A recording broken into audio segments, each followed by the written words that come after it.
Vamos nos unir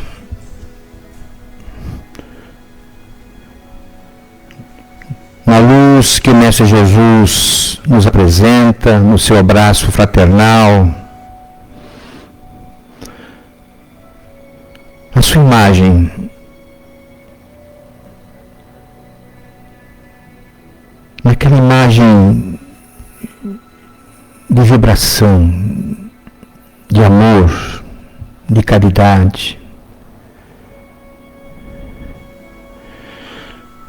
aquele olhar que nos deixa tranquilos, nos passando uma paz,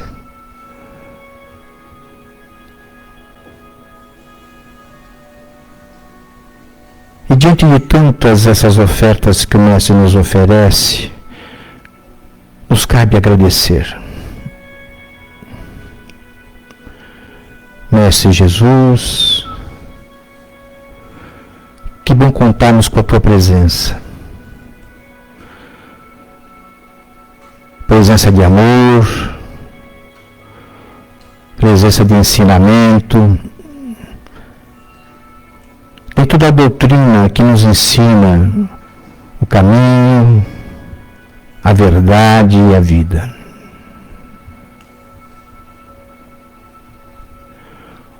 Nosso agradecimento será eterno por esta oportunidade que nos traz a este ambiente mais para um aprendizado da Tua passagem, daquilo que nos deixastes como ensinamento, para o nosso caminho para a vida espiritual.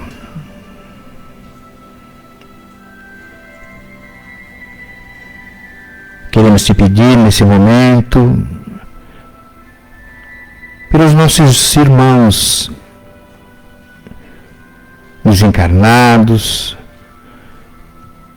que se encontram no mundo espiritual, que buscam o entendimento dessa passagem que todos nós vamos passar. E também para aqueles irmãos encarnados que Te buscam e pensam na Tua inexistência, mas sabemos da Tua presença constante, trazendo a paz, o amor, a luz do Teu ensinamento.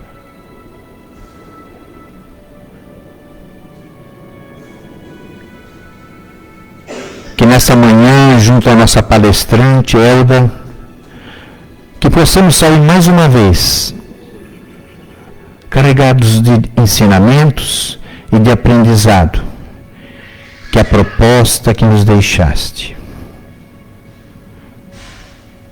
Mestre, amigo, só temos a Te agradecer. E que assim seja. Meus amigos, bom dia. É sempre uma alegria imensa podermos estar aqui reunidos com vocês, essa casa que nos recebe sempre com tanto carinho e que nos permite compartilhar com vocês as nossas reflexões. E como está chegando o mês de maio, e eu não vou estar aqui com vocês no mês de maio, eu antecipei, essa nossa conversa para trazer assim uma pincelada breve sobre este espírito que nós adotamos como mãe, que é Maria de Nazaré. Então, para que a gente depois possa ter uma visão maior, o que nós vamos falar, nós nos inspiramos nos ensinamentos do nosso querido amigo Haroldo Dutra Dias, que tem um trabalho muito bonito, que ele fala sobre Maria, mas acima de tudo, neste livro aqui, olha, Maria de Nazaré, ditado pelo Espírito Miramês ao lápis de João Nunes Maia.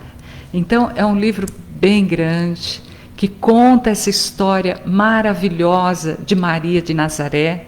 Eu trago aqui uma gota pequena desse livro, vale a pena vocês lerem, porque quando a gente lê um livro espírita, a gente entra no psiquismo do livro, a gente entra no psiquismo da história. O nosso redor, a nossa casa, ela fica permeada com a vibração dos nossos pensamentos. E este é um livro que nos emociona. Não tem como não nos emocionarmos com a história de Maria de Nazaré. Então, levem este livro para casa. Leiam várias vezes, leiam todos os anos, para que vocês possam trazer ainda mais para perto de vocês essa energia amorosa de Maria de Nazaré. Então é nesta energia que nós vamos nos envolver nesta manhã. Nós esperamos, não é, que essa pequena contribuição possa ajudar todos nós, nos dois planos da vida, a sentir um pouco dessa energia da Mãe Santíssima junto de nós. Então há algo de muito especial na mulher, porque todos nós, desde aqueles que são mais poderosos, mais famosos, os mais ricos, até os mais humildes, até os mais desventurados, todos temos uma dívida de gratidão com a mulher, porque nenhum ser humano realiza o processo reencarnatório se não contar com a solidariedade feminina. Por esta razão, Francisco Cândido Xavier dizia que a maternidade é um segredo entre a mulher e Deus, porque Deus conta com a mulher e a mulher conta com Deus para a realização da mais grandiosa missão na face da terra. E ao falarmos de mãe, automaticamente, nós nos lembramos de Maria de Nazaré, a mãe das mães, o modelo de mãe. Então, quantos lábios na terra, seja na alegria ou seja na dor, já não murmuraram estes versos? Ave Maria, cheia de graça, o Senhor é convosco. Bendita sois vós entre as mulheres, bendito é o fruto do vosso ventre, Jesus. E para falar de Maria, nós temos que falar de Jesus, porque não existe Maria sem Jesus. Não existe Jesus sem Maria. E o evangelista João, ele faz uma anotação no capítulo 14 do seu evangelho, versículos 1 a 3. Ele anotou assim, uma fala do Cristo. Há muitas moradas na casa do meu Pai. E foi de uma dessas moradas celestiais que Jesus, o governador espiritual da terra, veio para que nós pudéssemos aprender a caminhar pelos caminhos do amor. E foi de uma dessas casas do Pai, em planos tão elevados, que Maria também vem. Então a Jesus foi confiada essa grande missão de governar o planeta Terra.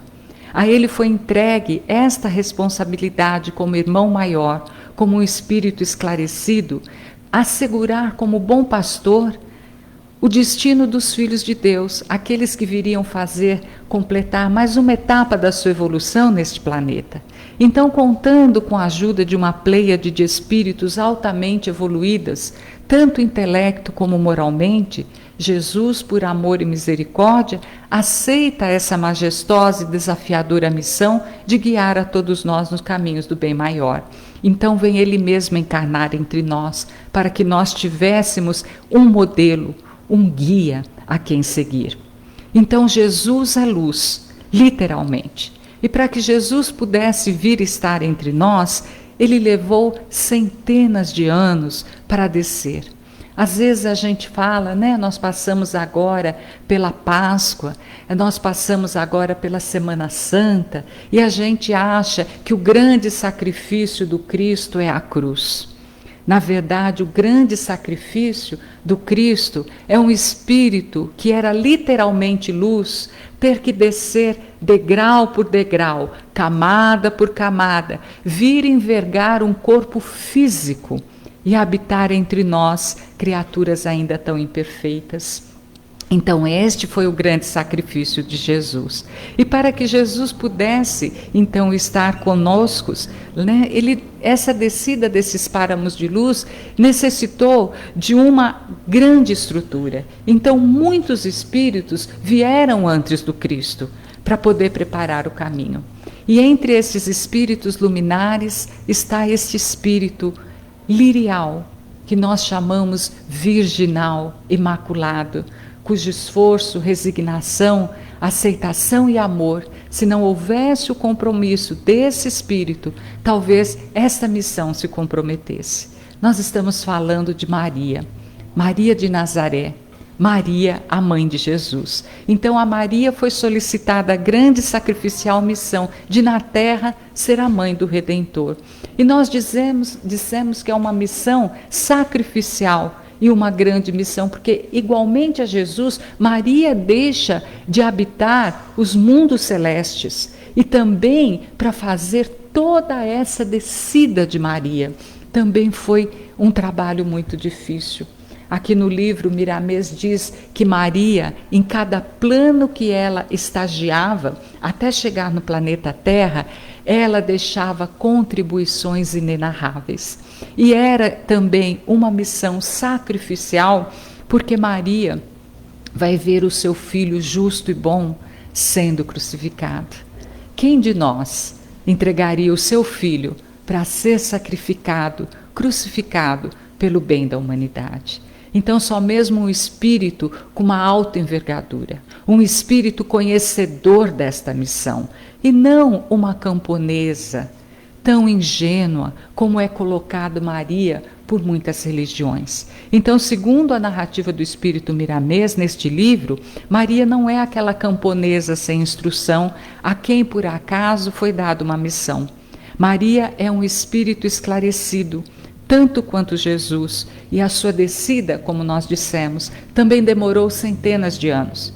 Diz Miramês assim: Maria foi o anjo que se revestiu de carne no planeta Terra para favorecer a descida arrojada que a divindade determinou em favor dos homens. Então, ao receber o convite para participar de tão importante missão, Maria já sabia de tudo pelo que ela teria que passar. Por esta razão, Maria nunca contestou a missão de Jesus. Então Maria, ela é igualmente a Jesus, esse espírito lúcido, esse espírito imaculado, inteligente, amoroso e, acima de tudo, revolucionário. Engana-se quem vê em Maria a mocinha acanhada da Galileia, a quem um anjo apareceu agraciando-lhe uma sublime missão, tornando-a bendita entre as mulheres. Maria já era bem-aventurada muito tempo antes de nós ouvirmos falar o seu nome. Então Maria esteve o tempo todo consciente da sua tarefa, daí a sua resignação diante da cruz. Então, no tempo certo, começa a descida de Maria. E como nós dissemos, de plano em plano por onde ela estagiava, ela trabalhava incessantemente para o bem de todos aqueles onde ela estava. Então, anos incalculáveis demorou essa descida.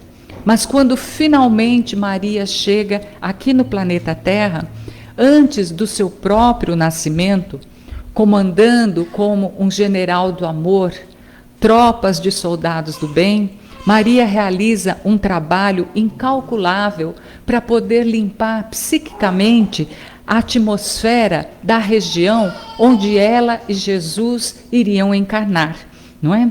A história espiritual narra que depois desta limpeza, depois de Maria dissolver núcleos das trevas que estavam ali confabulados, que estavam ali como trabalho, hipnotizar as criaturas para não aceitar o Cristo. Olha, veja bem, a descida do Cristo mereceu da luz um trabalho gigantesco, porque os homens que se afinavam com as trevas, aqueles que eram envolvidos, fizeram de tudo para que o Cristo não nascesse. Então Maria, quando ela chega aqui, ela junto com esses espíritos faz uma limpeza muito grande. E a Galileia, aquela região, começa a sentir os frutos dessa limpeza, começa a sentir as mudanças psíquicas e as mudanças físicas dessa limpeza. Então a história espiritual narra que a região da Galileia, depois disso, dessa limpeza que, gente, demorou décadas, até o ar era diferente. O ar da Galileia era um ar balsâmico. As flores da região da Galileia exalavam mais perfume e tinham um colorido exuberante. As árvores e os frutos cresciam abundantemente. As famosas figueiras da Galileia davam figos tão grandes e tão doces que chegaram a entrar para a história. As águas da Galileia tinham um poder curativo. Então nós precisaríamos aqui de muito tempo para poder narrar todos esses benefícios que a vinda de Maria trouxe para a Terra. Mas nós vamos avançar aqui um pouquinho, porque o nosso tempo está correndo, e nós vamos até o nascimento de Maria, até que ela atinja a idade infantil. Então jamais se conheceu na Terra uma criança tão bela, tão meiga, tão doce, tão amorosa, tão obediente, ao mesmo tempo que pura, inacreditavelmente inteligente e lúcida. Os doutores da lei se calavam quando Maria falava. Igualzinho eles faziam com Jesus, porque Maria, ela sempre foi inspirada pelos benfeitores da alta espiritualidade, com quem ela tinha um contato constante, principalmente à medida que ela ia se tornando essa flor de graça, de beleza, de luz da sua adolescência.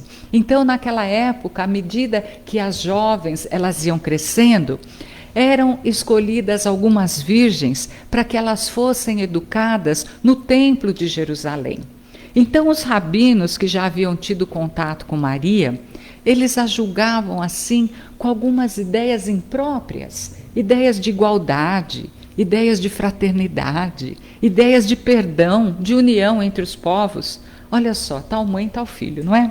Então estes rabinos, eles acreditavam que educando, ou melhor, trancafiando Maria no templo, eles poderiam mudar esses pensamentos tão impróprios àquela época, tão revolucionários, tão conturbadores. Na verdade, a ideia de levar Maria para a escola do templo contrariou muitos sacerdotes. Mas como essa ideia partiu do príncipe das sinagogas, eles tiveram que aceitar. Naquela época, as festas de Jerusalém aumentavam cada vez mais, pelo fato de que elas garantiam toda a suntuosidade do templo. Ora, vejam vocês, eram muito os meios inventados ali para tirar dinheiro do povo, para que o povo ficasse feito ali, preso ao templo. Então, naquela época, eles prestavam sacrifícios com os animais, né? Só para a gente ter uma ideia do funcionamento do templo. Então você era ali um pecador, você queria levar a sua ovelhinha ou o seu boizinho, quanto maior o pecado, maior o bicho, mas você não podia engordar a sua ovelha para ser sacrificada no templo. Você tinha que comprar um bichinho que era criado pelo templo. Então você tinha que pagar o templo. Depois do sacrifício, aquela carne, ela era vendida como carne santa. Então, além de você pagar pelo bicho vivo, você pagava pelo bicho morto. Então, eram muitas artimanhas para poder sustentar toda aquela suntuosidade, não é? Então, a fama dos ideais revolucionários de Maria, dessa igualdade, porque Maria, ela via essas coisas e ela não concordava que a casa de Deus fosse feito ali como um grande mercado. Ela achava que o contato com Deus tinha que ser uma coisa mais sublime, feita de coração a coração. E que aquela criatura, chamada de pecadora, ela era um irmão que caminhava com as suas dificuldades, que tinha direito a livre-arbítrio, mas que tinha igualmente o direito à misericórdia do Pai. Que não era necessário fazer trocas com Deus, não é?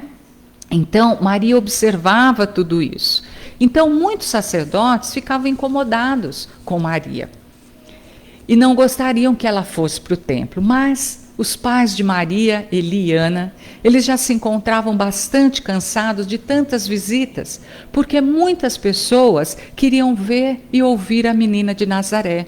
Eles, inclusive, temiam pela saúde de Maria, porque os centros de forças de Maria eram como turbinas energéticas que geravam um indescritível bem-estar naquelas criaturas que se aproximavam dela. Gente, imagina você estar diante da Mãe Santíssima, mesmo sendo ainda uma criança, mesmo sendo uma jovenzinha, que energia espiritual, de moral e de amor aquela criatura não envolviam quanto estivesse junto delas. Então essa fama de Maria foi crescendo. E os pais de Maria, em virtude das criaturas procurarem demais, acharam que também era bom para Maria descansar um pouco. Então, mais uma razão para pensar na escola do templo, onde ela podia se resguardar. Então, o rabino que sugeriu a ida de Maria ao templo, ele sofreu profunda modificação depois de ter vários contatos com Maria. Depois de se encontrar com Maria muitas vezes para ouvir a palavra esclarecedora de Maria, para ouvir Maria falar a respeito do Messias, do que seria esperado do Messias, envolvido por aquela energia amorosa desse Espírito que veio para ser a mãe do Salvador, embora ainda as pessoas não soubessem, e ela própria, isso era guardado, né, no inconsciente dela, então ela não falava isso, é claro, mas só esta energia modificava as criaturas, e esse rabino, ele foi muito modificado por isso. Na verdade, Maria, ela não tinha vontade de ir para o templo, para essa escola, mas como ela era muito obediente, e ela seguia as suas obrigações, ela vai para a escola do templo. E nessa escola, nós vamos narrar aqui alguns fatos, né, que aconteceram, só para a gente entender como era a dinâmica. Depois de algum tempo ali acomodada na escola do templo, vivenciando, observando, entendendo melhor aquela dinâmica que ela via por fora, a dinâmica dos sacerdotes, a dinâmica do templo, que ela já não aprovava quando ela estava fora do templo. E quando ela passa a conviver dentro do templo, ela começa a ter mais sinais, mais detalhes daquilo. Então, certa feita, apenas para ilustrarmos esse caráter imperturbável e decidido de Maria, em uma reunião usual, onde a sua tutora expunha determinado assunto, Maria foi chamada a dar a sua opinião. Essa tutora era uma senhora que servia de mãe às garotas do templo. E com pouco tempo de convívio com Maria, ela também se apaixona por esse espírito. Ela se apaixona por aquela mocinha. E nós vamos perceber que Maria, ela só falava quando ela era convidada a falar. Ela não saía expondo as suas ideias, mas ela era convidada a falar por algumas pessoas do templo. Então, depois de se dirigir, né, às outras alunas, num tom de candura, num tom de meiguice, que eram característicos da sua personalidade, ela começa a falar sobre a hipocrisia dos homens, principalmente se referindo aos abusos e à conduta ilícita dos sacerdotes no templo. E ela completa, não é, a sua explanação a respeito da vinda do Messias, que segundo Maria, ela diria, ele seria diferente de tudo aquilo que deles esperavam.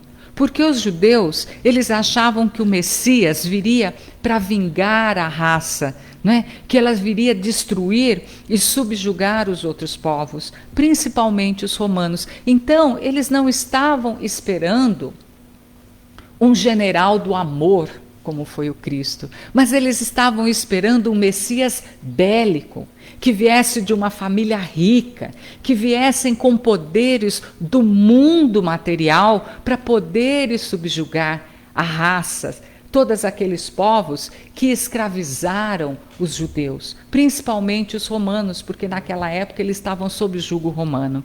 Então o Messias, diz Maria, traz a palavra de Deus na sua expressão mais pura e justa, sem pedir a opinião dos homens, por ser ele o médico das almas e o mestre dos mestres. Ele vem trazer a vida e vem expulsar a morte. Ele não vem pedir opiniões, ele vem ensinar a todos nós as primeiras letras do entendimento, porque ele é o amor. E ela continua por aí afora, deixando muito clara a missão do Messias tão esperados.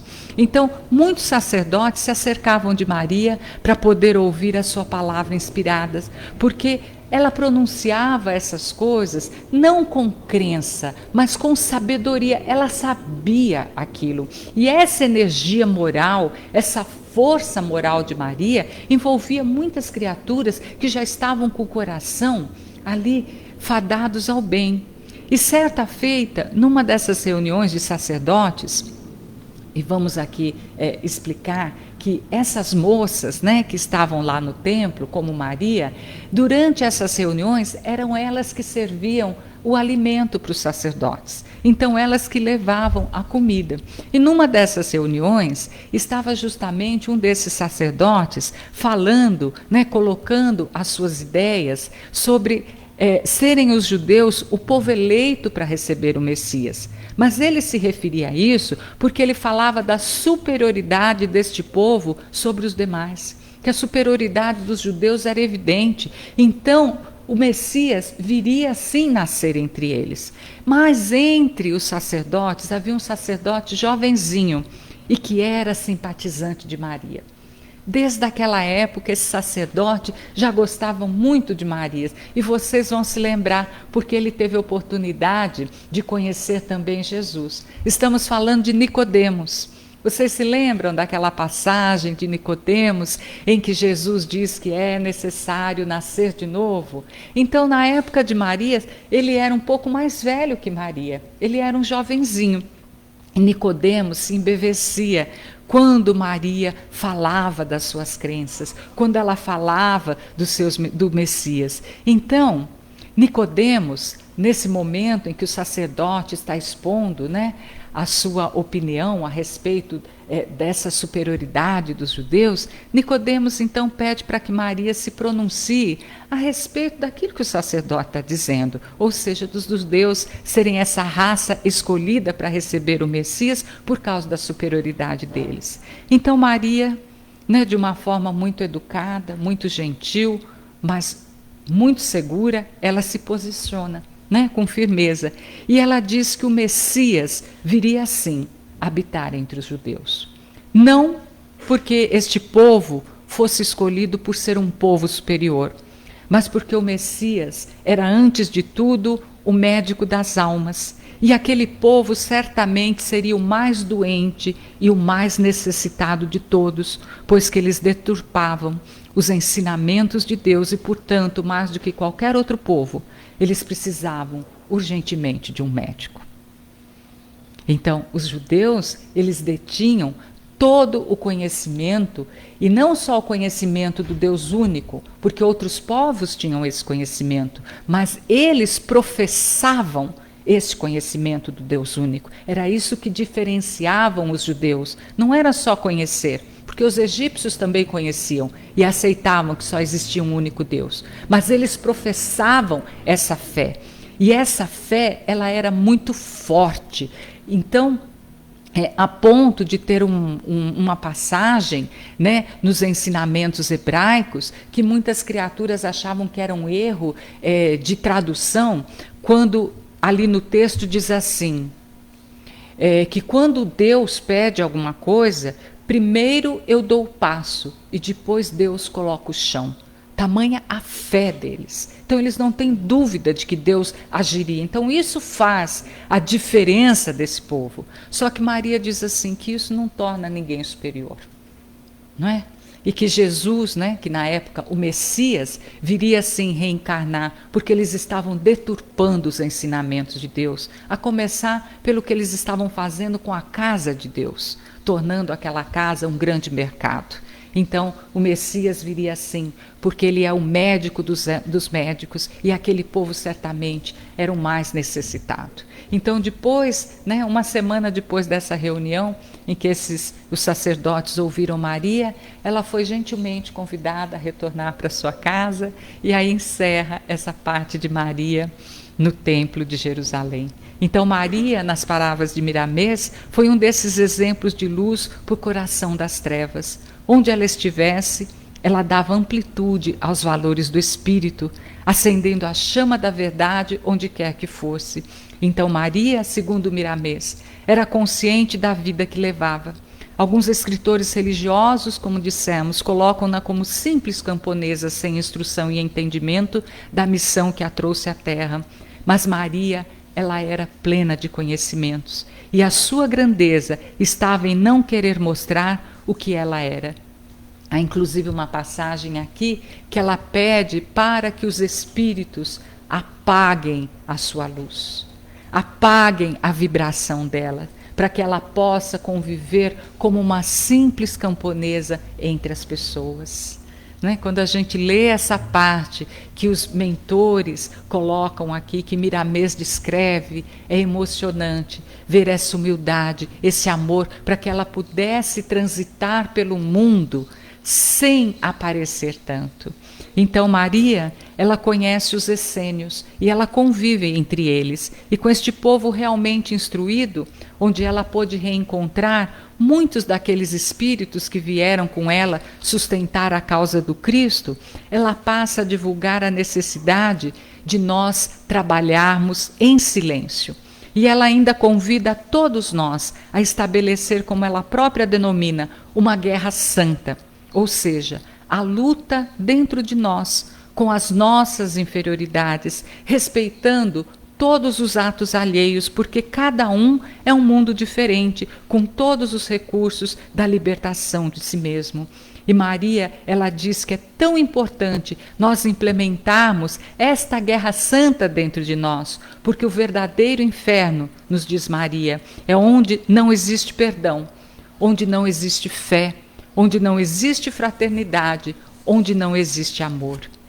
Então Maria, nas palavras do nosso querido amigo Haroldo, representa o ápice feminino do Evangelho e em toda a vida. Então ela é o cume da experiência feminina na Terra. Ela representa a aquisição e a síntese das mais altas potencialidades e conquistas espirituais que um espírito feminino pode realizar neste plano. Maria também é a figura que permeia toda a história da vida de Jesus, porque ninguém vai da manjedoura ao Calvário sem saber por quê. Então este coração feminino tem a mais profunda noção de todos os lances desafiadores que a providência divina lhe entregou, a fim de viabilizar a vida do governador espiritual na Terra. Então, quando nós lemos, o Antigo Testamento, nós encontramos muitas figuras femininas ali. E a gente pode ler esse Velho Testamento como se fosse a nossa história. Muitas figuras femininas no Velho Testamento se deparam com a questão da gravidez antes do casamento. E nós percebemos nessas narrativas a angústia, o medo, o terror até dessas criaturas, não é? Porque imagina a lei mosaica, o rigor da lei mosaica, que recomendava o apedrejamento a toda mulher que transgredisse a lei divina. Então imagina na época de Maria ali junto aos hebreus. Mas Maria, ao saber-se grávida, o que é que ela faz? Ela se entrega totalmente em confiança a Deus e ela diz: eis aqui a serva do Senhor, faça-se em mim segundo a vossa vontade. Então, diferentemente de todas as mulheres do Antigo Testamento, Maria se entrega irrestrita e incondicionalmente nas mãos de Deus. Então Maria, ela entrega a sua vida e ela silencia, e ela espera pela ação divina. E talvez nós imaginemos assim uma ação divina que venha arrebatá-la de todos os problemas. Não. O primeiro problema está com José, não é? Em ele aceitar essa condição, em ele aceitar essa missão. Mas muito pouco se fala sobre José. José também é um espírito que veio preparado para essa missão, porque nada poderia falhar na vinda do Messias, não é? Mas ela também precisa sair da sua casa. Maria tem que deixar a terra natal. Gente, sabe o que é para uma mulher grávida deixar a sua casa, ter que dar à luz longe da sua família, sem ter alguém para ajudar? E os livros narram, os espíritos narram a história de que Maria, viajando junto com José era um homem mais velho e Maria era de uma beleza indescritível. Então, ela era vítima de olhares cobiçosos de outros homens que, influenciados pelas trevas, queriam até comprar Maria como escrava. Então, Maria, em todas as pousadas que eles estão, porque eles fogem, não é? Eles fogem de Herodes, que quer matar os primogênitos, tem a questão do censo, que eles têm que sair para poder fazer. Eles não têm lugar em nenhuma estalagem. Ninguém dá um lugar para Maria grávida poder repousar. E ela só vai encontrar conforto e segurança numa estrebaria, entre os animais. Então nós também não temos ainda a capacidade, a sensibilidade de enxergar nos animais os nossos irmãos em evolução. Mas foram eles que acolheram o Cristo, foram eles que acolheram Maria. Então, em uma manjedoura, sem o conforto de uma casa, de uma pessoa amiga, Maria dá à luz a Jesus. Então, nesse momento, começa a vida, não mais da mulher Maria, que já redimiu todas as mulheres. Começa a história da mãe, a mãe das mães, o modelo de mãe. Então, muda tudo. Muda porque nós falamos, Jesus, meu Senhor. Mas Maria falava, Jesus, meu filhinho, porque ela o amamentou, ela o ensinou a caminhar, e ela verá as mãos do seu filhinho curando leprosos. Maria ouvirá notícias de que ele caminhou sobre as águas do lago de Genezaré. Maria vai saber mais tarde que ele multiplicou pães, que ele curou cego de nascenças, que ele limpou a lepra de muitas criaturas. Então talvez seja essa a única ocasião quando Maria ouve falar todas essas coisas a respeito do que o seu filho está fazendo. Talvez seja o único momento em que Maria respira tranquila e diz, valeu a pena. Valeu a pena eu ter passado por tantas coisas, né? Por tantas angústias, pelas inseguranças. Valeu a pena eu ter entregue a minha vida nas mãos de Deus como uma serva. Até o dia em que seu filho é preso. E daquele momento em diante, do momento da prisão em diante, Maria não irá mais presenciar nenhuma ação extraordinária do ponto de vista físico, porque Jesus se recolhe num silêncio divino. Então, dirá Humberto de Campos, dos vultos mais impressionantes do Calvário, destaca-se a figura de Maria, porque ela acompanhou em silêncio cada passo do seu filho sendo torturado na sua frente. Ela acompanhou o filho sendo crucificado. Ela acompanhou o soldado enfiando a lança no seu filho. E o que fez Maria? Maria se entrega totalmente à vontade de Deus. Nenhuma mulher da terra seria capaz disso. E o tempo passa.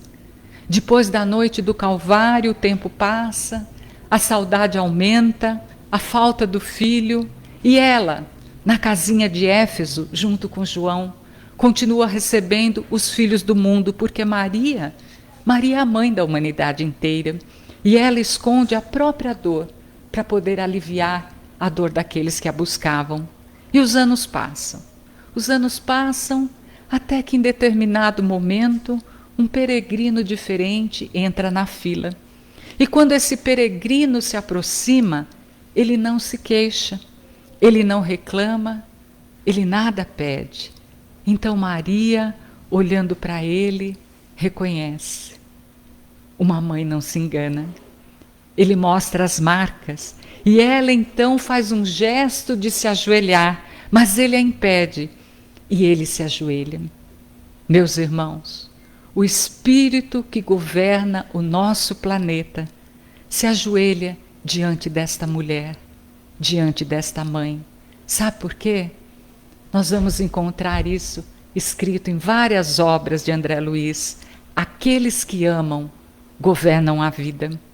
No mundo espiritual, governa o destino quem ama. E os nossos destinos são dirigidos por grandes amores que nós temos, que nós não lembramos.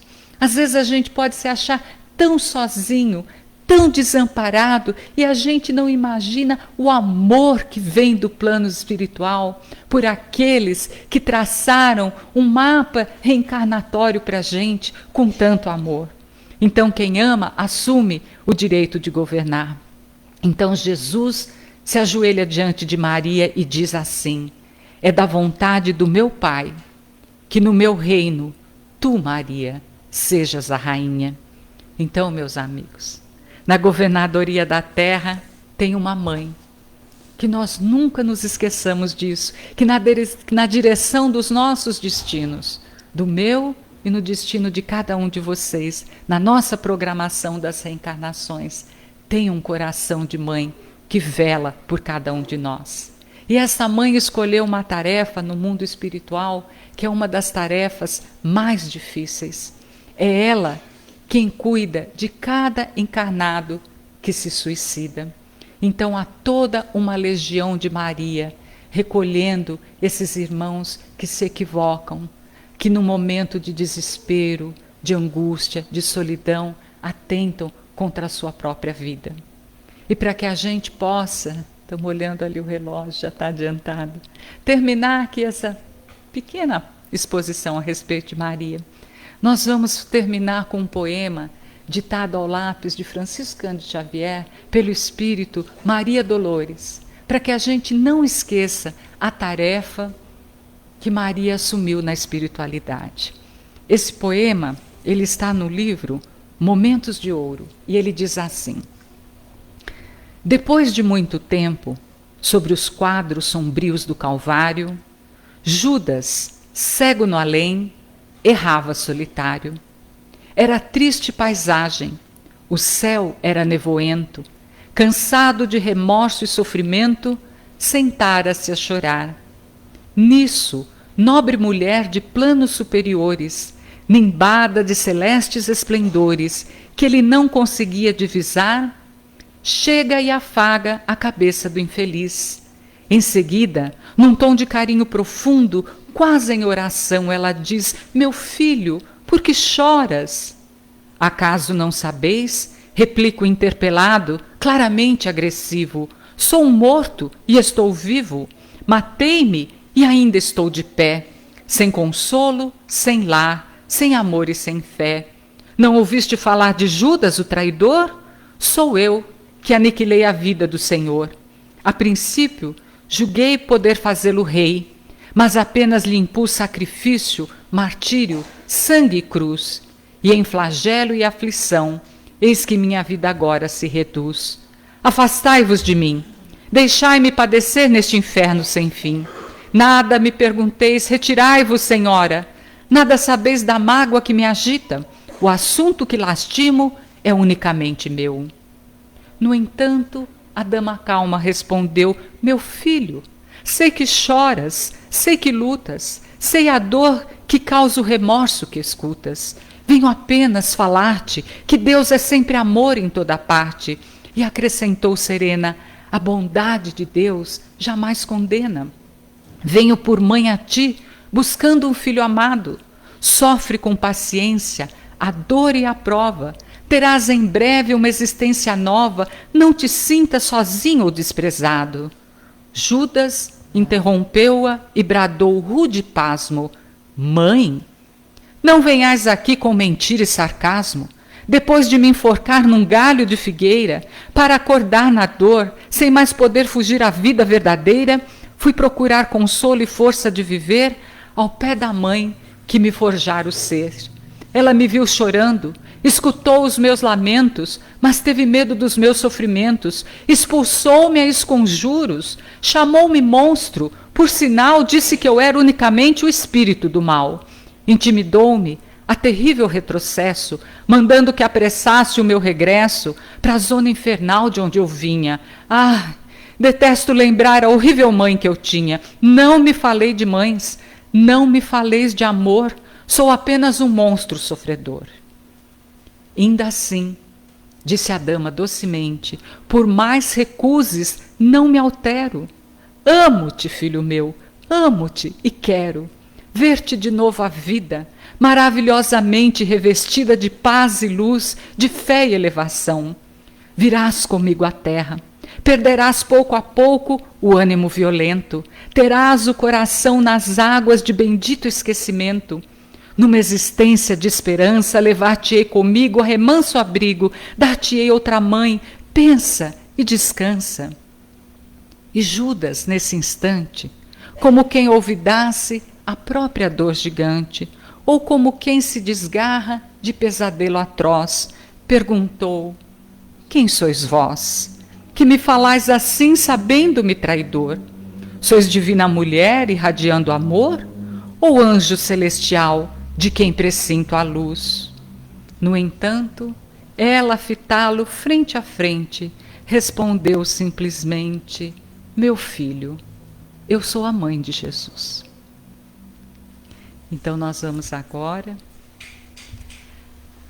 aproveitando que os nossos corações estão envolvidos com esta energia da Mãe querida,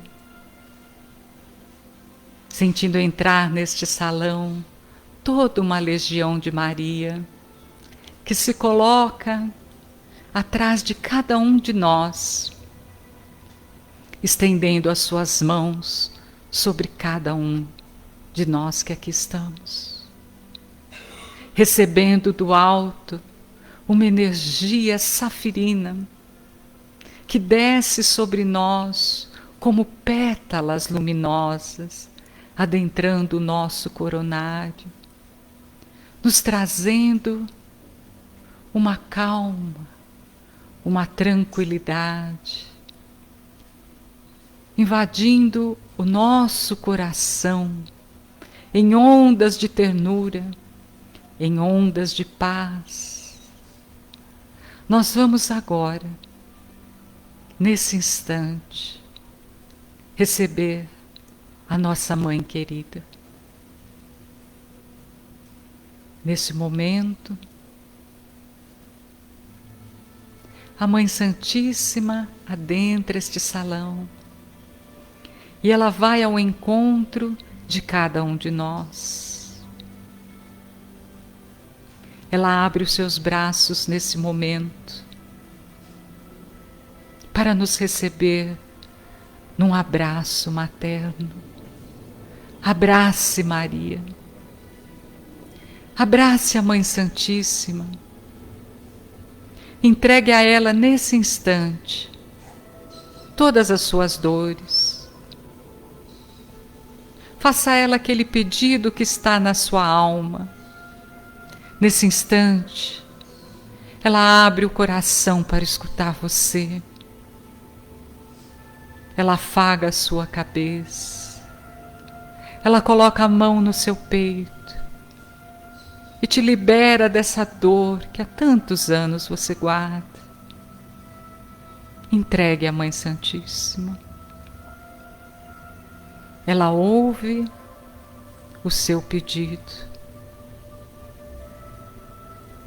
Nesse instante, neste abraço em que ela te envolve, ela vai deixando em você a sua luminosidade e ela funde-se em você. E nesse momento, o seu coração vibra com a energia de Maria. E ela te fala dentro da consciência, para que onde quer que você esteja, no seu lar, no seu trabalho, na rua, em qualquer lugar, você possa igualmente levar este amor e envolver neste amor de mãe todos aqueles que se acercarem de ti. Então nós vamos agora, espiritualmente de mãos dadas, com esse coração vibrante de amor, nós vamos envolver a pátria do Evangelho, nós vamos envolver toda a nação brasileira, todos os lares, todos os nossos irmãos, todos os nossos governantes, para que este amor possa nos fortalecer ainda mais na nossa caminhada. E assim, nós vamos irradiando esse amor para todo o planeta Terra. E nesse instante nós envolvemos a Terra nessa luz azul, nessa luz de amor, da Mãe Maria. E cada vez que nós sairmos, e que nós olharmos para o céu, e que nós virmos aquele céu azul celeste, nós vamos enxergar o manto de Maria sobre nós e sobre toda a terra. E conectados a esta energia, nós vamos caminhar com mais segurança, com mais amor, com mais tranquilidade, levando a paz e a harmonia nos nossos passos. Vamos então retornando aqui ao nosso salão, agradecendo a Legião de Maria que nos abençoa e que nos envolve, e pedindo para que essa energia fique conosco agora e sempre. Ave Maria, cheia de graça, o Senhor é convosco. Bendita sois vós entre as mulheres, bendito é o fruto do vosso ventre, Jesus. Santa Maria, Mãe de Jesus, rogai por nós, os filhos de Deus, agora e na hora do nosso retorno à casa do Pai. Que assim seja, graças a Deus.